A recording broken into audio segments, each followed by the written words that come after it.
आप देख रहे हैं चंदन की आवाज सच्चाई के साथ। नमस्कार, आप देख रहे हैं जनजन की आवाज़ और मैं आपके साथ प्रवीण। आज हम जानेंगे भारत के संविधान की प्रस्तावना के बारे में और उनके शब्दों के अर्थों के बारे में। क्या आपको पता था? मुझे नहीं। अगर आपको पता हो तो आप बहुत सौभाग्यशाली हो। आज का मंथन जिनको पता नहीं उनके बारे में, छोटी छोटी बातें। भारत का संविधान, उसकी उद्देशिका, सरनामा या प्रस्तावना, कुछ भी कहे, सबका अर्थ एक ही है। और हमारे सरनामा का एक विशेष वैशिष्ट्य है, इसमें सारे संविधान के 22 भाग का निचोड़ सिर्फ 15 से 20 शब्दों में लिखा है। अगर किसने भारत देखा भी ना हो, वो अगर संविधान की प्रस्तावना पढ़े और उसमें लिखे गए शब्दों का अर्थ समझे तो भारत की मोटी मोटी कल्पना और संविधान की कल्पना उसे समझ आ जाएगी। इतने महत्वपूर्ण शब्दों का इसमें उपयोग किया है और बता दूं कि उनमें एक भी बिना मतलब का शब्द नहीं है। अब जानेंगे प्रस्तावना के उगम के बारे में। तो प्रस्तावना का उगम पंडित जवाहरलाल नेहरू जी द्वारा रखा गया 13 दिसंबर 1946 उद्देश्य प्रस्ताव ही है और उससे ही संविधान प्रस्तावना का उगम भी है। अब जानेंगे संविधान के तत्वों के बारे में। अब आप देखेंगे कोई भी चीज़ हो तो वो तत्वों के बिना नहीं बनती। अगर आप मुझे चाय के तत्व पूछेंगे तो मैं कहूँगा पानी, चाय पत्ती, दूध और चीनी। इन तत्वों के मिलके चाय बनी।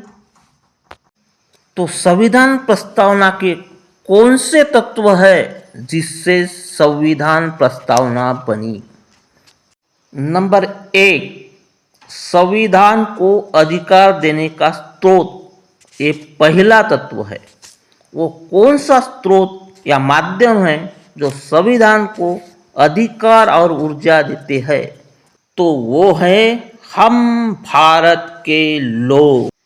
दूसरा तत्व है सार्वभौम। इसका अर्थ ये है हम संपूर्ण प्रभुत्व देश है। हम किसी के गुलाम नहीं हैं। हम हमारे आंतरिक और बाहरी निर्णय लेने में खुद सक्षम हैं। इसमें दूसरों का हस्तक्षेप नहीं चलेगा।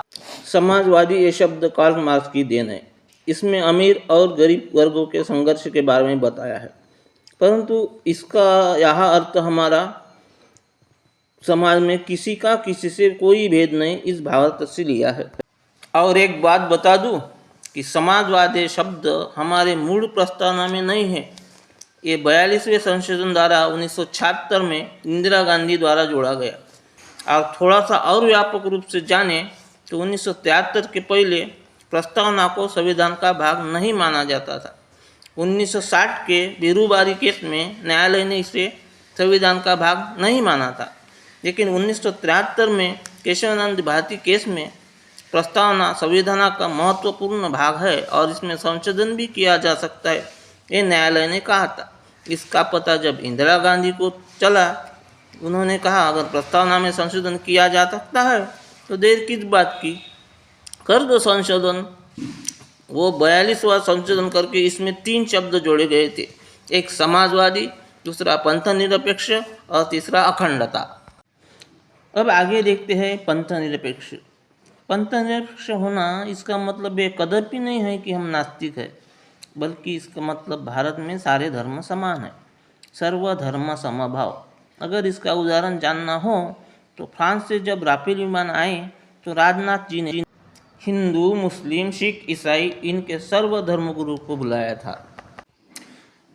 अब आगे देखते हैं लोकतंत्रात्मक। ये शब्द तो संविधान निर्माताओं द्वारा आना ही था, क्योंकि पिछले 2 साल से इसलिए तो संघर्ष कर रहे थे। अब ये लोकतांत्रिक देश बनने जा रहा था। इसका मतलब अब्राहम लिंकन के वो जनता ने जनता से जनता के लिए चलाया शासन यही है। तो आगे देखते हैं गणराज्य। ये बहुत ही महत्वपूर्ण शब्द है। पर लोकतंत्रात्मक लिखने के बाद गणराज्य शब्द क्यों लिखा गया, तो निर्माता कोई दुविधा नहीं चाहते थे। लोकतांत्रिक तो हो गई, लेकिन ब्रिटेन जैसी लोकशाही नहीं चाहिए, क्योंकि इस देश का प्रमुख वंश परंपरा से आता है, उसे जन्म से ही वो अधिकार मिल जाता है। तो ऐसी अवस्था हमारे भारत की ना हो तो गणराज्य का मतलब भारत का कोई भी पद जनता द्वारा या जनता के प्रतिनिधि द्वारा चुना जाएगा, वो वंश परंपरा से नहीं आएगा। तो मित्रों, वीडियो बहुत लंबी हो रही है, तो संविधान बनाने के उद्देश्य भाग 2 में देखेंगे। तब के लिए नमस्कार, जय हिंद।